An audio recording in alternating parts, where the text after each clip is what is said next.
Au manoir de la Goëletterie à Saint-Malo, 24 jeunes de 13 à 17 ans sont présents cette semaine. Pourquoi? Eh bien, on va le découvrir tout de suite avec Emilia Robin. Bonjour.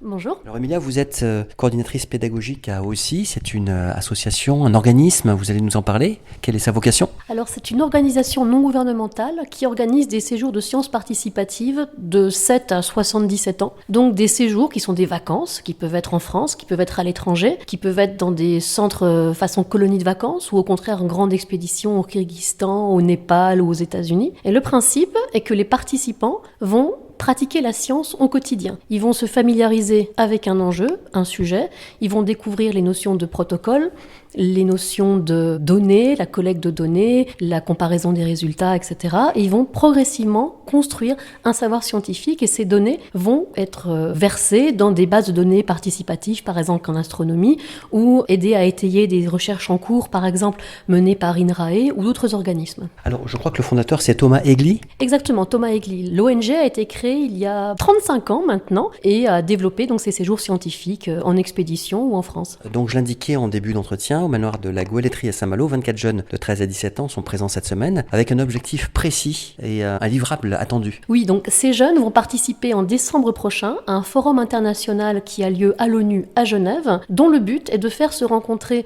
la société civile, les politiques, les investisseurs, les scientifiques, les associations, les administratifs, autour de thématiques précises qui sont le tourisme durable, les vacances intelligentes, les sciences participatives, les droits de la nature et le rapport au vivant, différentes thématiques dont le but n'est pas seulement de confronter des résultats scientifiques, mais aussi de chercher ensemble des solutions. Et donc là, pendant le séjour à Saint-Malo, quel est le programme d'une journée par exemple pour qu'on puisse se voir? Alors la journée type, c'est commencer par un forum où on se retrouve, on échange sur nos ressentis, où on fait quelques activités un peu d'échauffement, de mise en forme, un petit jeu, etc. Et ensuite, on continue par un atelier autour des techniques d'oral pour explorer la maîtrise de la voix, la posture, la gestuelle, le contrôle des émotions, la gestion du stress. Puis, on attaque le travail sur leur présentation parce que chaque jeune, soit individuellement, soit en groupe, va faire une présentation de 6 minutes maximum, appuyée sur un diaporama. Et donc, en 6 minutes, ils devront faire le tour de l'enjeu, des solutions apporter du savoir scientifique, et tout ça en temps extrêmement limité et de manière percutante et réutilisable par un public non spécialiste. Donc, c'est un travail de fond qui est complexe, c'est très difficile de parler en temps limité.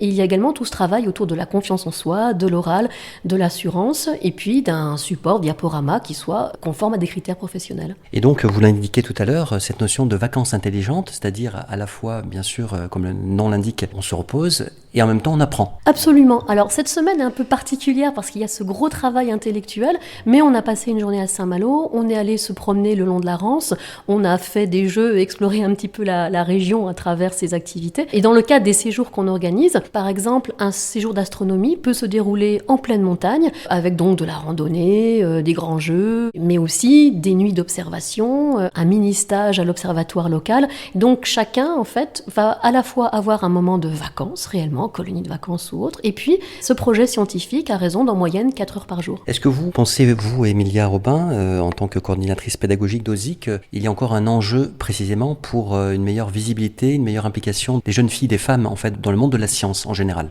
Il y a clairement des progrès à faire, aussi bien en termes de rôle modèle, comme on dit, de figure, ou simplement d'accepter, d'oser. Souvent, on sait qu'il y a une grosse autocensure chez les filles, en particulier à un âge assez critique, entre 13 et 15 ans, où là où, à égalité, elles s'intéressaient aux sciences ou aux lettres, ou aux disciplines non scientifiques, d'un seul coup, on a ce tournant, cette forme d'autocensure, et le même phénomène peut se retrouver ensuite pour le choix d'études supérieures, et donc clairement, oser, ne pas se cantonner, ne pas décider que si c'est de la robotique, ce n'est que pour les garçons, ou que si c'est de l'astronomie, c'est pas pour les filles. Donc, tester, essayer, et puis si on n'aime pas, on n'en fera pas, mais ne pas hésiter à s'ouvrir à des possibilités nouvelles, justement, sans autocensure, sans crainte. Eh bien, merci beaucoup, Emilia Robin. Je rappelle, vous êtes Emilia Robin, coordinatrice pédagogique de ce séjour au manoir de la Goëletterie à Saint-Malo pour l'ONG Objectif Science Internationale. Tout à fait.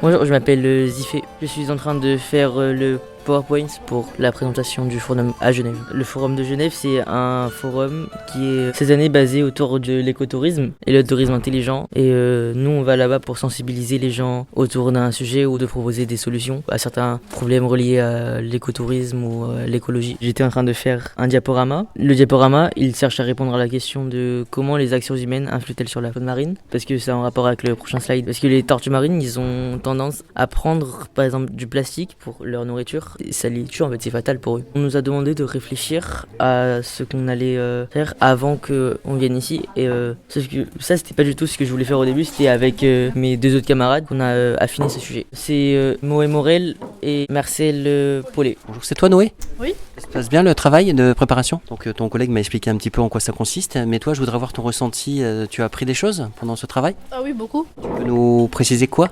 Les espèces de tortues, le fait qu'il y en a qui migrent sur des centaines de kilomètres et tout.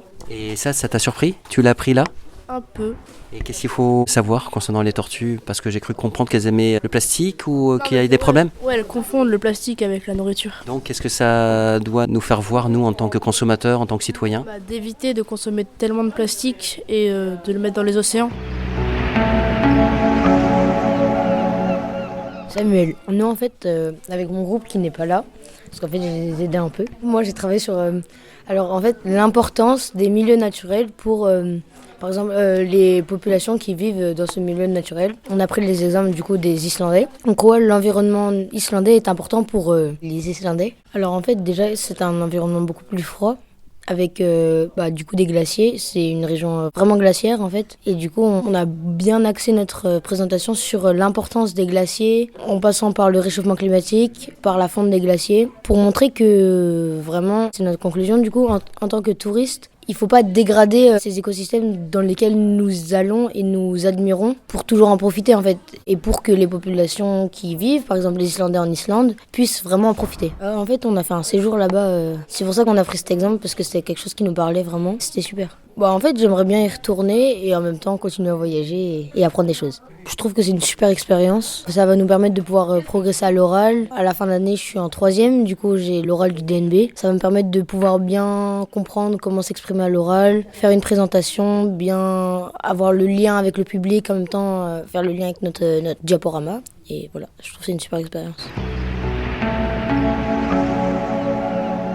Je m'appelle Olivia. Pendant le séjour, on a travaillé sur une manière de rendre le tourisme plus durable, mais sans mettre de malus aux personnes qui voyagent à l'étranger, mais plutôt en mettant des bonus à ceux qui voyagent localement. Et on aimerait faire ça par la mise en place d'un passeport local des merveilles, c'est-à-dire par un système de tampons ou de QR code. Et quand on se rend sur un des sites inscrits dans le passeport, on gagne des abonnements ou des choses comme ça. Ça m'a permis de m'organiser, de m'améliorer à l'oral, de prendre confiance. C'était vraiment très intéressant. Dans le groupe, on est 3 au total. Ça va être assez intéressant, ça va permettre de s'entraîner à nouveau à l'oral pour le grand oral ou bien même l'oral du bac de français. Et puis, c'est une expérience, il faut prendre toutes les expériences qui s'offrent à nous.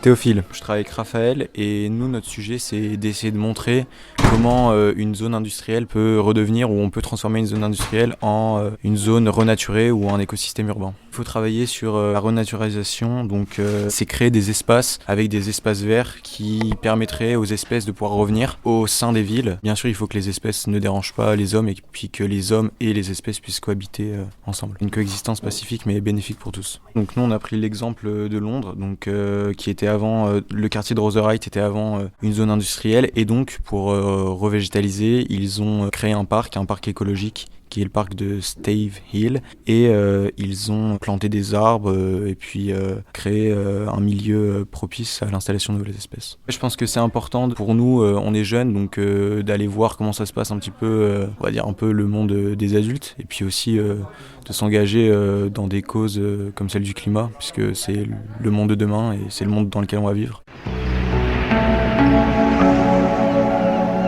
Colline, je travaille avec Olivia et Alban sur le tourisme durable. Comment voyager mais en étant plus dans l'écologie, donc moins à l'international, parce qu'on avait l'habitude de beaucoup voyager et sans connaître même notre région. Et du coup, ce serait bien de connaître un peu mieux la France et même le Doubs du coup vu que l'on est du Doubs. Faut plus éviter l'avion parce que c'est ce qui pollue le plus. Donc plus peut-être le train ou la voiture et aller moins loin parce que ou sinon quand on va plus loin, rester plus longtemps sur place. Ce serait bien comme idée de faire des voyages ensemble, ce serait moins polluant et c'est bien pour faire des connaissances aussi.